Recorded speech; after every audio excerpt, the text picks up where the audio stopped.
안녕하세요. 국어 강사 오선희입니다. 오늘은 제가 초등학교 3학년 그리고 4학년 친구들을 위해서 추천 도서를 한 권 준비해 왔습니다.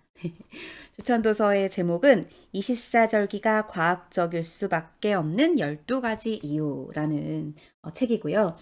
이 책은 절기에 대해서 설명하고 있는 책입니다. 우리가 어떤 책을 아이에게 읽혀야 할까 고민이 참 많잖아요. 뭐 어떤 소설, 즉 허구성을 띠고 있는 만들어진 이야기를 먼저 보여줄 것인가, 아니면 이렇게 정보가 가득한 정보성이 있는 글을 보여줄 것인가 많이 고민들을 하시는데요. 사실 이게 이렇게 왔다 갔다 잘 조합을 이루어야 한다는 생각은 들어요. 조화를 이루어서 이야기 글도 읽고 또 이렇게 설명하는 글도 읽고 해야 되는 것 같아요. 근데 제가 특별히 이렇게 정보가 가득 차 있는 절기와 관련된 글을 가지고 온 이유는요. 초등학교 3학년 혹은 4학년 딱 그쯤이 가장 많은 정보를 학교에서도 얻게 되는 그런 시기입니다.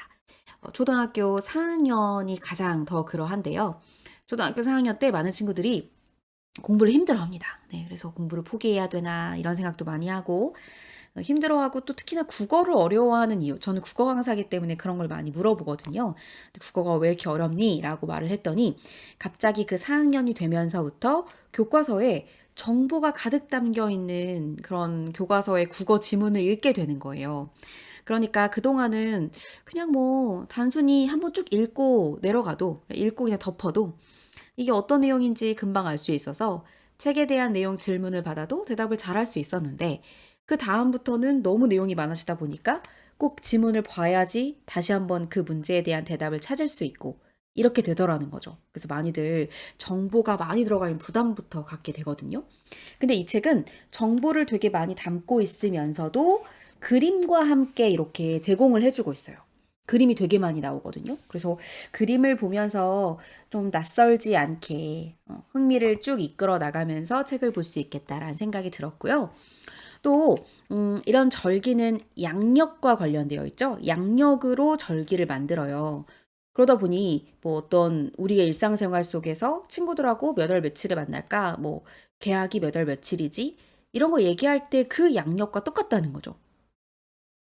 그래서 그리고 또 어떤 새로운 절기가 되면 뭐 뉴스에서도 뭐 이제 뭐 이러이러한 절기가 왔습니다. 뭐 이러면서 막 주요하게 다룬단 말이에요. 그런 것들과 연결지어 봤을 때에도 일상생활 속에서의 내용과 이뭐 절기를 공부하는 것이 많이 이렇게 동떨어져 있지 않을 것 같고.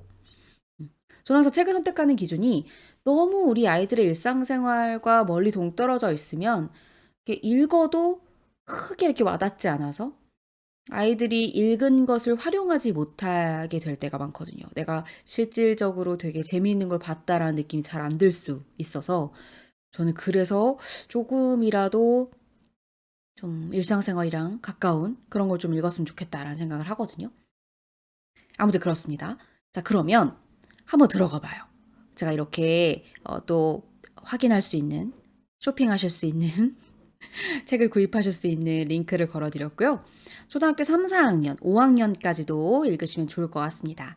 초등학교의 교육 목표를 한번 살펴보시면 바른 인성을 함양하는 데 중점을 둔다라는 말이 있습니다. 이렇게 뭔가 우리 아이들이 책을 읽어서 지식을 쌓고 단순히 뭐 시험을 잘 보고 그런 문제가 아니고요.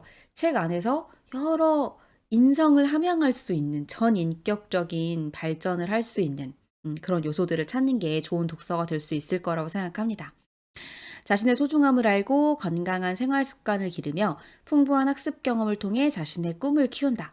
책을 읽다 보면 그 안에서 내가 어떻게 살아가야 할까에 대한 꿈을 키우게 되는 경우들이 많거든요. 여기서 말하는 꿈은 그냥 단순히 뭐 장래희망이 아니에요. 그러니까 정말 다양한 내가 하고 싶은 것들, 어떤 사람이 되고 싶은지에 대한 내용들, 이런 것들을 얘기 나눌 수 있게 될 거라 생각하고요. 또 학습과 생활에서 문제를 발견하고 해결하는 기초 능력을 기르고 이를 새롭게 경험할 수 있는 상상력을 키운다. 책에서 상상력을 키운다는 건 간접 경험이 가능하다는 뜻이고요. 또 그 안에서 내가 만약에 이 책에 있는 이 주인공이라면 어떻게 할까? 라고 생각을 해보는 것만으로도 문제 해결력을 쌓을 수가 있게 되는 거죠. 또 다양한 문화 활동을 즐기고 자연과 생활 속에서 아름다움과 행복을 느낄 수 있는 심성을 기른다. 뭐 이런 3번과 관련된 것을 키워주기 위해서 이렇게 환경 보호나 뭐 아니면 에너지 절약, 또 여러 가지 자연과 관련된 뭐 식물 도감 뭐 이런 거, 전 식물 도감 보여주는 거 되게 좋아하거든요. 뭐 이런 것들, 뭐 자연과 관련된 이야기들 이런 거 이제 읽어주면 3번과 관련된 교육 목표를 달성할 수 있겠죠. 규칙과 질서를 지키고 협동 정신을 바탕으로 서로 돕고 배려하는 태도를 기른다. 이런 서로 돕고 배려하는 태도를 잘 보여주는 우리 친구들이 읽을 만한 이야기글들, 책들이 되게 많아요. 저도 이제 다음에 또 소개할 책이 바로 그런 책인데, 그런 책들이 되게 많지만 꼭 굳이 뭐 친구 사이에서 뭐 사람과 사람 관계에서의 협동 정신이나 뭐 돕고 배려하는 것만으로만 그 한계를 정해두지 마시고요. 우리가 법을 왜 지켜야 되지? 뭐 규칙을 왜 지켜야 되지? 이런 것도 사실은 돕고 배려하는 태도거든요. 또 내가 왜 에너지를 절약해야 되지? 이것도 뭐 후손을 위한 돕고 배려하는 태도예요. 그러니까 그냥 돕고 배려하는 태도가 인간 사이의 관계 속에서만 일어나는 게 아니다라는 생각을 하시면서 그 범위를 넓혀가며 독서를 해주시면 좋을 것 같아요. 그러니까 이게 전인격적인 성장을 위한 독서의 방법이 되는 거고요. 국어 교과목의 교육 목표도 나와 있습니다. 이 위에 건 한번 읽어보시면 좋을 것 같고요. 이 3학년, 4학년 친구들의 듣기 말하기 읽기 쓰기 문법에 대한 목표들이에요. 우선 듣기 말하기에서는 인과관계 요약하며 듣기, 이거 제가 오타를 냈네요. 이 순서는 지워주시면 됩니다. 지금 이렇게 지우면 되겠구나. 요약하며 듣기, 자신있게 말하기, 집중하며 듣기. 네, 이런 부분들이 듣기 말하기에서 필요하다라고 말하고 있어요. 우리가 이 24절기와 관련된 책을 읽을 때에도 역시 인과관계를 바탕으로 얘기할 수 있어요. 뭐 예를 들어서 왜 경칩이라는 그 시기가 오면 농사를 이제 본격적으로 시작을 하게 될까? 뭐 이런 걸 인과관계를 가지고 말하게 해보는 거예요. 그러면 경칩이라는 절기가 어떤 특성이 있기 때문이에요? 라고 대답할 수 있게 해주는 거죠. 또 읽기에서는 정보 전달 목적의 글 이해하기. 그래서 이제 정보가 많이 들어가 있는 이 책을 선택한 거고요. 내용을 다 읽고 나면 중심 생각을 파악하고 내용을 간추려 보는 것도 굉장히 중요합니다. 특히나 이런 입사절기처럼 내용이 많은 부분들은 이 한계를 지어주시는 게 좋아요. 이걸 다 간추리려면 너무 어렵잖아요. 그러니까 뭐 농사와 관련된 절기를 정리해서 간추려봐. 그런 식으로요. 또 이렇게 정보 관련된 글을 읽을 때에는 사실과 의견을 구별하는 연습이 굉장히 중요합니다. 어떤 내용이 사실이라고 한다면 그건 신뢰성을 얻을 수 있는 부분이니까 우리 친구들이 그걸 근거 삼아 또 다른 주장을 펼쳐나갈 수 있게 되지만, 어떤 주장은 이게 믿을 만한 주장인지가 확실해지지 않으면 그걸 바탕으로 내 주장을 막 펼쳐나가기가 어렵죠. 그러니까 사실과 의견을 잘 구별하는 게 무엇보다 중요할 거고요. 쓰기 부분에서는 문단 쓰기 중요하고요. 시간의 흐름에 따른 조직을 잘 해보는 거. 이게 쓰기에서 3, 4학년 수준에서 꼭 지켜야 될 국어 교과목의 학습 목표입니다. 우리는 아마 이걸 읽은 다음에 뭐 정리하는, 중요한 내용 정리하기를 문단 정도, 한 문단 정도로 쓸 수 있도록 해주시면 되겠죠. 또 문법에서는 낱말 분류와 국어사전 활용, 낱말의 의미관계, 문장의 기본 구조라고 해서 문장을 잘 써야 문단을 쓸 수 있잖아요. 그래서 문장의 기본 구조를 파악하고 그걸 문단 쓰기로 연결지으면 되겠습니다. 또 우리가 지금 읽을 이 글 속에는 좀 어려운 낱말들도 있어요. 그러면 그 어려운 낱말들을 국어사전을 직접 찾아볼 수 있게 이렇게 연결지어서 공부해 주시면 좋습니다. 국어사전도 어떤 사전을 찾아줘야 되나 이렇게 많이 고민들을 하시는데요. 국어사전에 그 기본이 되는 건 국립국어원에서 나온 표준국어 대사전이에요. 표준국어 대사전을 들어가 보면 쉬운 사전이 또 있어요. 네. 그 쉬운 사전은 우리 어린 친구들 또 혹은 외국인들이 우리나라 말 공부할 때 단어를 쉽게 풀어놓은 사전이거든요. 그 사전도 제가 나중에 기회가 되면 한번 영상으로 풀어보겠습니다. 어떻게 사전을 같이 연결지어서 공부하는 게 좋은지. 사전을 진짜 열심히 잘 활용하면 어휘력을 키우는데 이거보다 좋은 도구가 없거든요. 뭐 책을 읽어야 되나요? 책 사줘야 되나요? 사전 사줘야 되나요? 이럴 필요가 전혀 없어요. 그래서 제가 사전을 활용한 국어 공부법도 나중에 영상으로 많은 분들이 원하신다면 댓글 남겨주세요. 원하신다면 올려드리도록 하겠습니다. 자, 그럼 책 속으로 들어가 볼게요. 우리 조상들이 계절과 기후의 변화를 어떤 방법으로 파악하고 그것을 어떻게 농사에 반영했는지가 바로 이 책 속에 들어 있습니다. 할머니와 손자의 대화 방식으로 되어 있어요. 그래서 할머니께서 우리 손자에게 뭐 이런 절기를 알려줘야겠구나 이러면서 여행을 떠납니다. 그래서 그 여행을 떠난 그 과정 중에 여러 절기들을 공부할 수 있게 만들어 주죠. 그리고 절기를 연결해 볼 수 있는 그림들이 정리되어 있고요. 또 마지막에는 이렇게 한 번에 한눈에 볼 수 있게 정리를 해놨어요. 그래서 뭐 봄, 여름, 가을, 겨울로 나눠서 그 각각의 절기가 뭐가 있는지 이렇게 확인해 볼 수 있도록 해주고 있습니다. 이거는 제23회 책과 함께 KBS 한국어 능력시험 준 4급 그리고 4급의 선정도서로 되어 있고요. 뭐 저 또한 추천하는 도서이긴 하지만 뭐 어떤 전문 기관에서 이렇게 정말 인증된 도서잖아요. 선정 도서가 더 믿으셔도 됩니다. 네. 학습 목표로는 제가 정한 학습 목표로는 입사절기를 구분하는 기준에 대해서 알 수 있고 또 이걸 아는 게 왜 중요한지 또 이걸 통해 우리 조상들의 지혜를 파악할 수 있다. 한 3개 정도의 학습 목표를 바탕으로 해서 내용을 쭉 이끌어 나갈 계획입니다. 그래서 마지막에 다 읽고 나면 와, 옛날에는 진짜 막 인터넷도 없고 과학기술도 이 정도로 발전이 되어 있지 않았는데 어떻게 이렇게 절기를 파악하고 이걸 농사에 적용해서 풍년을 이룰 수 있는 성공적인 농사를 지을 수 있었을까? 정말 대단하시지. 이런 지혜는 정말 우리가 꼭 배워야 될 것 같아. 이런 방향으로 이끌어가면서 정보가 잔뜩인 글을 읽었으나 마지막에는 자기의 생각을 사실과 의견 구별하는 거 중요하다고 말씀드렸잖아요. 결국 마지막에는 자기의 생각으로 마무리할 수 있게 되면 그것만큼 좋은 독서 수업이 어디 있겠어요.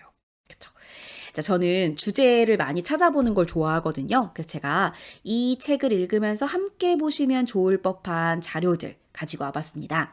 우선 첫 번째는 한국 민속 대백과사전이에요. 이렇게 생겼는데요. 한번 제가 클릭을 해볼게요. 자, 메인 화면이 이렇게 돼 있고 인기 표제어가 쭉 여러 개로 나와 있습니다. 그러니까 인기 표제어는 많은 사람들이 관심 가지고 살펴봤던 내용들이에요. 근데 인기 표제어 그것만 보실 거 아니잖아요. 그래서 이렇게 옆에 클릭을 해보면 한국 민속 대백과사전에 검색어를 입력할 수 있습니다. 그래서 우리가 지금 공부하는 게 절기니까 24절기 중에서 뭐 얼마 전에 경칩이 지났죠. 그러면 경칩 이렇게 검색을 해보는 거예요. 그러면 경칩과 관련된 이런 여러 가지 관용 표현들도 확인할 수가 있고요. 경칩을 눌러서 관련된 그림도 확인할 수가 있습니다. 그래서 연관 표제어로 뭐 경칩과 관련된 다양한 것들 확인하실 수가 있어요. 재밌죠. 네. 이렇게 자료가 많아요. 경치뿐만이 아니고 정말 24절기를 다 검색해 보면서 관련 사진도 보고 다양한 조상님들의 문화생활들도 눈여겨보실 수가 있을 거예요. 자, 그런 다음에요. 한국민속박물관이라는 게 또 있어요. 제가 이것도 한번 클릭을 해볼게요. 한국민속박물관이라고 되어 있고요. www.nf 여기 보시면 아랫부분에 주소 나오죠? nfm.go.kr이고요. 여기 중에 교육행사 탭을 눌러서 지금 들어온 상태입니다. 여기 보면은 세시풍속행사라고 있어요. 세시풍속행사가 뭐 여러 가지로 열리나 봐요. 2023년에 해당하는 입춘행사도 이거는 지금 제가 촬영을 하는 이 기준으로 봤을 땐 끝났네요. 아무튼 계속 새로운 것들이 막 올라옵니다. 이런 아이들이 직접 체험해 볼 수 있는 다양한 것들, 이게 우리가 누가 정보를 알려주는 것만 기대하고 있으면 막 내가 직접 그거를 예약하려고 할 때 예약 끝난 적 되게 많잖아요. 전 되게 많이 그런 적 되게 많거든요. 이미 뭐 SNS 같은 데 올라와서 많은 사람들이 알고 있으면 이미 나는 끝났다고 봐야 됩니다. 난 예약을 할 수가 없습니다. 그렇기 때문에 내가 먼저 확인하기 위해서는 이런 게 이런 데 올라오는구나 를 파악해서 24절기에 맞춰서 그러면 이런 행사가 계획될 수도 있겠군. 미리 들어가서 보는 거예요. 그래야 우리 아이와 더 재미있게 체험을 해보면서 책 읽기의 효과를 높일 수 있게 될 수 있어요. 전 이런 거 되게 잘 알아보거든요. 그래서 저의 그 즐겨찾기 목록에는 진짜 너무 많아요. 이게 즐겨찾기가 맞나 싶을 정도로 너무 많습니다. 저처럼 이렇게 되면 안 되지만 네. 그리고 물론 무료로 예약 없이 진행하는 그런 행사들도 많으니까 물론 뭐 좋지만 남들보다 빨리 가서 볼 수 있도록 정보에 좀 민감해지고 예민하게 반응하고 좀 많이 많이 찾아보고 검색해 보는 건 되게 중요할 것 같아요. 자, 다시 돌아가서요. 요런 세지풍속 행사도 한번 검색해 보시고 가보시면 좋고요. 그다음 아까 봤었던 그 국립민속박물관 있잖아요. 여기에 영상 채널이 올라옵니다. 아까 봤었던 국립민속박물관이고요. 여기에 보면은 어린이 박물관 탭이 있습니다. 그래서 여기 쭉 위에 있는 탭을 쭉 흘러서 보시면 여기 전시에 어린이 박물관 전시라는 게 있고요. 쭉 가서 맨 끝에 디지털 박물관이라는 게 있어요. 지금 디지털 박물관으로 들어온 거고요. 여기 보면 어린이 박물관으로 가보시면 여러 재미있는 전시 동화들이 있습니다. 네. 이런 전시 동화들을 하나하나 클릭해서 보면 요거 하나 클릭해 볼까요? 영상 채널이고요. 연호랑과 새오녀.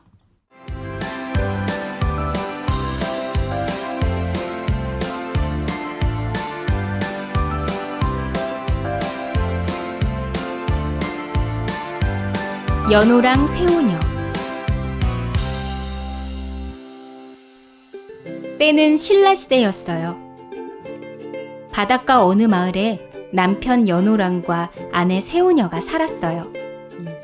이런 식으로 이렇게 영상을 볼 수가 있어요. 그래서 옛날 이야기 같은 거 들려주면서 뭐 아무래도 24절기가 조상님들의 지혜를 알아보는 게 우리 학습 목표로 정해져 있었잖아요. 그러면 그런 삶들을 연결지어서 정말 요즘의 공부는 선형적이지가 않대요. 그러니까 여기서 말하는 선형적이라는 건 순서대로 이루어지는 공부를 말하는데 요즘 아이들은 인터넷 세대다 보니까 인터넷 검색은 정말 타고 들어가면 내가 제일 처음에 뭘 검색하다가 여기까지 왔지 싶은 상황까지 오잖아요. 그런 식으로 비선형적으로 막 여기저기를 막 한마디로 말하면 여기저기에 다녀오면서 여기저기에 정보를 건드리면서 공부를 한단 말이에요. 그런 비선형적인 공부를 할 때 이러한 다양한 주제를 얘기할 수 있는 자료를 알아두는 건 되게 중요한 거겠죠. 왜냐면 우리 친구들이 24절기를 보다가 조상들의 지혜에 대한 얘기가 나오다가 뭐 그때 당시엔 사람들은 어떻게 살았는지 얘기 나오다가 옛날 얘기가 연결되고 그 옛날 이야기 한번 찾아볼까? 이렇게 되거든요. 그러면 주제랑은 상관없는 얘기니까 그건 다음에 얘기하고 이러시지 마시고 아이의 이 머리가 폭발했을 때, 호기심이 폭발했을 때 그걸 타고 계속 검색을 해주시는 거 되게 중요하거든요. 요즘은 옛날과 달리 뭐 유튜브 자료도 되게 잘 올라와 있기 때문에 정말 그런 부분들을 계속 건드려 주시면 아이들의 호기심이 폭발해서 자기가 진짜 뭘 관심 있어 하는지도 알게 되거든요. 저는 그래서 이런 많은 자료들을 알아주시는 게 중요할 거란 생각이 듭니다. 그래서 이런 영상 채널도 한번 보시면 좋을 것 같아요. 전 그래서 이렇게 계획해 봤어요. 제일 처음에 그림만 보여주는 거예요. 아직 3, 4학년은 그림을 먼저 보는 것에 흥미를 가질 수 있거든요. 그림을 보여주면서 24절기가 정리되어 있는 페이지를 먼저 보여줍니다. 그런 다음 달력을 보여줘요. 뭐 달력은 선생님 핸드폰으로 보여주셔도 되고 탁상 달력을 보여주셔도 되고요.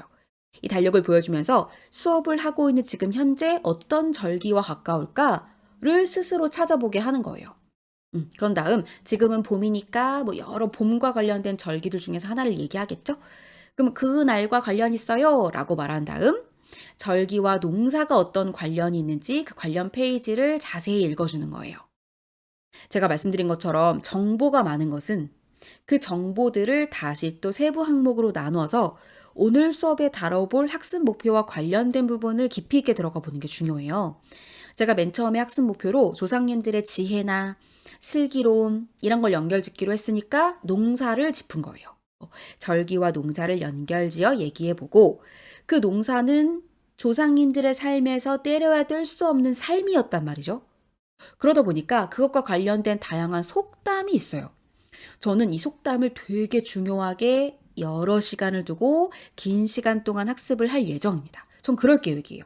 왜냐하면 요즘 관용 표현에 대해 잘 모르는 학생들이 진짜 많아요. 막 신서유기 이런 프로그램 같은 걸 봐도요. 막 여러 속담 관련해서 앞부분 속담 얘기해주면 뒤에 속담 얘기해주는 뭐 이런 게임을 할 때 그거 못 맞히는 젊은 친구들 되게 많죠. 그게 다 어렸을 때 관용 표현에 익숙하지 않았기 때문이거든요.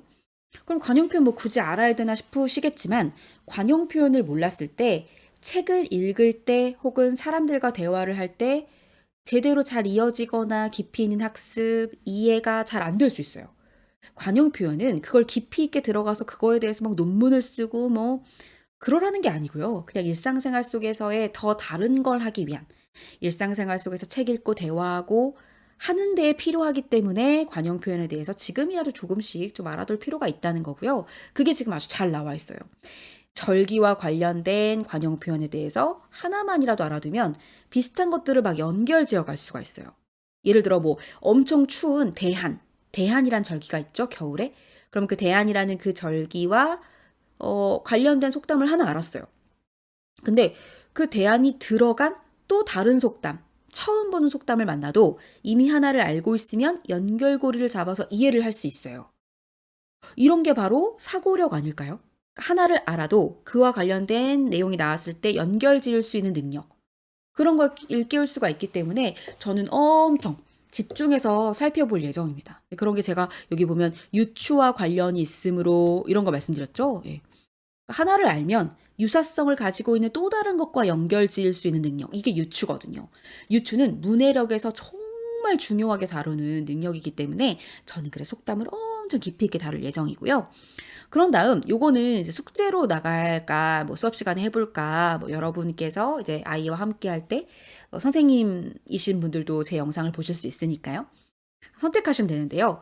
자신의 핸드폰이나 엄마의 핸드폰에서 특정 절기에 해당하는 날짜의 사진을 찾아보게 하는 거예요. 예를 들어 뭐 A, 뭐 철수는 2월 4일 입춘 즈음의 사진을 한번 찾아볼까? B, 뭐 영수는 1월 20일 대안 즈음의 사진을 한번 찾아봐 하는 거예요. 그러나 그 사진을 비교해 보는 겁니다. 정말 입춘 때 사진을 봤더니 옷차림이 가볍지. 사진 뒤쪽에 아주 너 분홍색으로 노란색으로 꽃핀 거 보이지? 그때는 날씨가 그래. 뭐 이렇게 말해주는 거예요. 그리고 이런 것도 좋아요.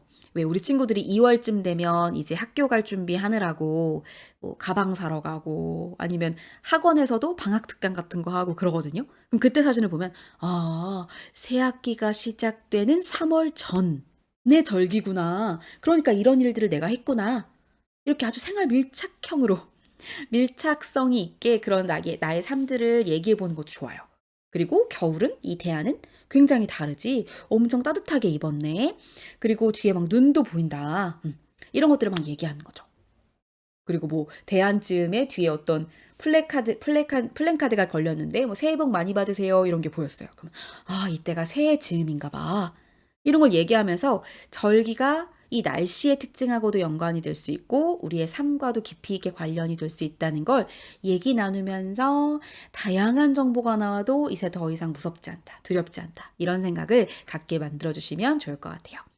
오늘 제가 추천해 드리는 책 입사절기가 과학적일 수밖에 없는 12가지 이유였고요. 한번 제가 추천해 드린 거 잘 생각해 보시면서 아이와 함께 읽어보시면 좋을 것 같습니다.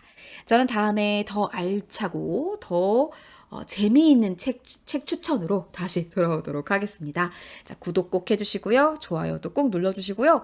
또 책과 관련해서 궁금증 있으시면 댓글로도 남겨주세요. 전 다음에 또 찾아뵙도록 할게요. 감사합니다. 안녕.